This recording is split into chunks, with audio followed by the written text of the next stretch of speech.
Good morning, dear students. In this video, we will look at the ignition process, ignition basics. First of all, we have to discuss what is an ignition process. Ignition process is what? क्या होती है ignition process? इस विषय में हमें discuss करना है। तो सबसे पहले हम स्टार्ट करते हैं। देखिए ignition क्या है। ignition is a process। देखिए ये हमारा इनलेट वाल्व है। इसे समझने के लिए हम बना सकते हैं this is the exhaust valve, ये एग्जॉस्ट वाला है। और supposedly our piston is about to is here not at TDC but about to reach at TDC, this is TDC।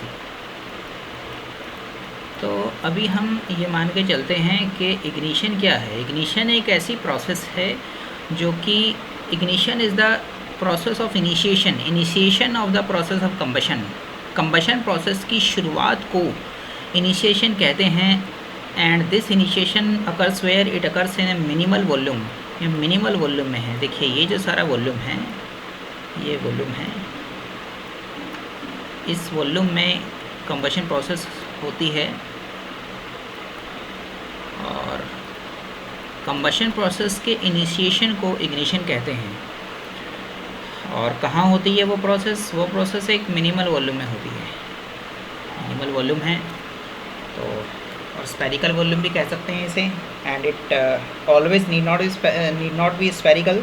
अब वो स्फेरिकल चीज़ कहाँ से आती है? देखिए अगर हम इससे ऊपर से देखते हैं, भाई हम इंजन सिलेंडर को ऊपर से देखते हैं तो it will appear like this. ऐसे टॉप व्यू में it will appear like a circle.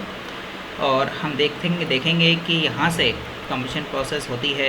सबसे पहले इग्निशन हुआ, स्पार्क प्लग के थ्रू इग्निशन हुआ। अगर हम पेट्रोल इंजन्स की बात करते हैं, स्पार्क प्लग है, यहाँ से इनिशिएशन हुआ, कंबशन का इनिशिएशन हुआ जिसे इग्निशन कहते हैं। और उसके बाद फ्लेम फ्रंट्स ट्रैवल करते हैं, फ्लेम फ्रंट्स ट्रैवल कर रहे हैं आगे की तरफ। और ये एंड चार्ज है, ये जो पीछे वाला जितना बच गया ये सारा एंड चार्ज है और ये जलता है।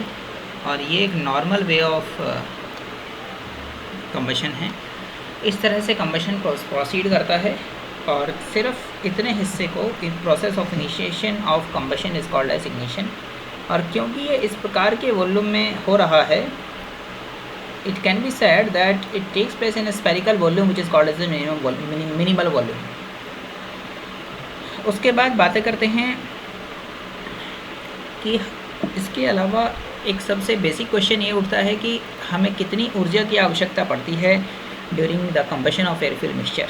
तो हम देख सकते हैं कि हमें कंबशन के दौरान भाई लगभग एक वाइड रेंज में अगर हम बात करें, हमने देखा है भाई कई प्रकार की रेंजेस रहती हैं कंबस्टिबल मिक्सचर की, लीन, रिच और नॉर्मल मिक्सचर, स्टोइकोमेट्रिक मिक्सचर, ठीक है, और इकोनॉमिकली गुड मिक्सचर। तो ऐसी अवस्था में हम एक आंकड़ा मान के चलते हैं कि 12 to 13:1 अगर लगभग इतनी हमारी जो है वो एयर फ्यूल मिक्सचर है। देखिए एयर के पार्ट ज़्यादा रहते हैं, फ्यूल का एक ही पार्ट है। तो ऐसी अवस्था में हमारी जो एयर फ्यूल मिक्सचर, हमारी जो एनर्जी है वो 10 मिली जूल्स के करीब रहेगी, 10 मिली जूल्स के अंडर रहेगी, उसके आसपास हम मान सकते हैं। तो कंबशन इनिशिएट हो जाएगा। इस लाइन को मैं अंडरलाइन कर देता हूँ। पेट्रोल इंजन्स की बात करते हैं, पेट्रोल इंजन्स के बारे में बात हो रही है। इसके बाद आगे चलते हैं। तो देखिए एक बात तो हम सब जानते हैं कि कंबशन को इनिशिएट करने के लिए देखिए हमारे पास एक थ्रेशहोल्ड वोल्टेज होती है, क्रिटिकल वोल्टेज हम इसे कहते हैं, जिसके बिलो क्रिटिकल वोल्टेज, जिसके बिलो हमारा कंबशन नहीं होता है, हमारा इग्निशन नहीं होता है, ठीक है ना। There is a critical voltage called as a breakdown voltage below which no sparking occurs. तो हम ये कह सकते हैं कि इग्निशन को टेक प्लेस करने के लिए हमें क्या चाहिए? एक ब्रेकडाउन वोल्टेज चाहिए, ब्रेकडाउन वोल्टेज चाहिए। और उस ब्रेकडाउन वोल्टेज वो ऐसी वोल्टेज है उससे नीचे कभी भी कंबशन इनिशिएट नहीं होगा या इग्निशन नहीं होगा।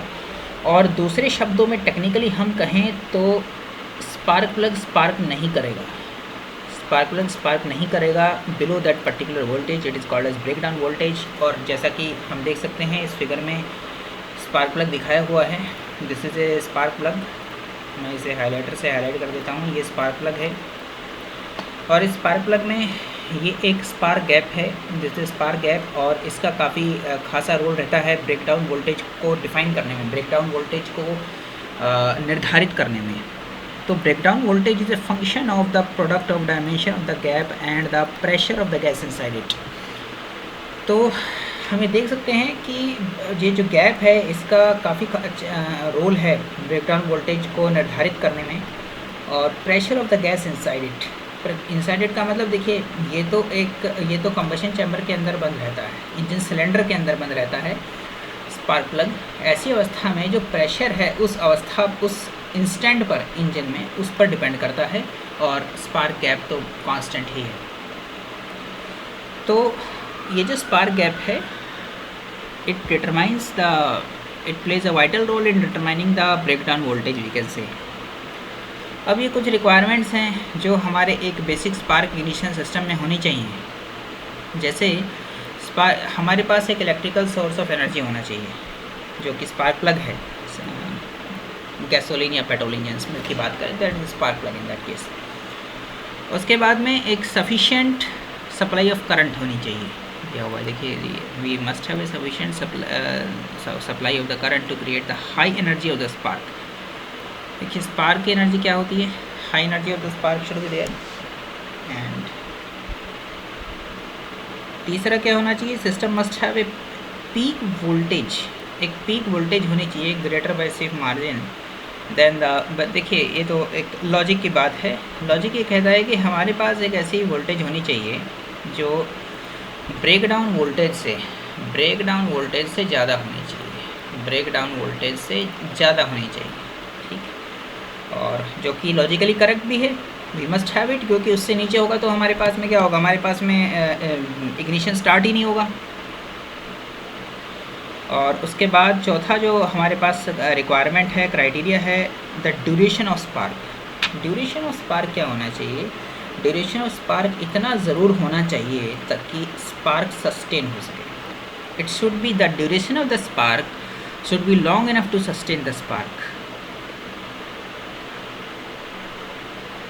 सस्टेन करने में होना चाहिए, और मिक्सचर का इग्निशन तो ऑफकोर्स हो ही जाए, ठीक है। तो ये वाली जो बात है, चौथे नंबर की बात हम समय ड्यूरेशन की बात आ गई है। पाँचवें में कह रहा है कि डिस्ट्रीब्यूशन ऑफ स्पार्क कैसे होनी चाहिए, system must distribute this high voltage to each of the spark plug at the exact time in every cycle. अब देखिए बहुत ही दिलचस्प बात है, हमारे पास सबसे बड़ी बात यह है कि ये कहना चाहता है कि हमारे पास एक ऐसी डिस्ट्रीब्यूटिंग डिवाइस होनी चाहिए जो एक ही समय पर या जो निश्चित समय पर स्पार्क प्लग्स को स्पार्क देने में कामयाब हो सके। It means we should have it efficient distributor, हमारे पास एक डिस्ट्रीब्यूटर होना चाहिए, और क्योंकि डिस्ट्रीब्यूटर के बिना हम ये वाली जो रिक्वायरमेंट है इसे फैसिलिटेट नहीं करवा पाएंगे। तो we must have a distributor, तो सो दैट कि जो हाई वोल्टेज है in each of the should be distributed to each of the spark plug at the exact time in the cycle. जब भी साइकिल में रिक्वायरमेंट हो, जब भी उसकी आवश्यकता हो, तो उसे ये स्पार्क जो है मिल जाए। तो इससे फिर से डिस्ट्रीब्यूटर की जो आवश्यकता है, नीड है, वो फिर से एक बार बिल्डअप होती है कि we must have a distributing device. और हमारे पास एग्जैक्टली दिस इज डिस्ट्रीब्यूटर, और ये भिन्न भिन्न स्पार्क प्लग्स को स्पार्क देता है। एक तरह से हम इसे ऐसे समझ सकते हैं, स्पार्क के लिए पर्टिकुलर वोल्टेज देता है, करंट देता है, और and this distributor forms an actual and integral part of the battery ignition system which we are going to see in the next slide. तो अगली स्लाइड में हम बैटरी, देखिए कई प्रकार के इग्निशन सिस्टम्स होते हैं, बैटरी इग्निशन सिस्टम है, मैग्नेटो इग्निशन सिस्टम है, और सबसे बड़ी बात यह है भाई बैटरी और मैग्नेटो में फ़र्क क्या होता है, बैटरी और मैग्नेटो में क्या फ़र्क होता है, तो हम इसी स्लाइड के दौरान इसे देखते हैं। बैटरी मैग्नेटो में फ़र्क देखिए हमारे पास इस वीडियो को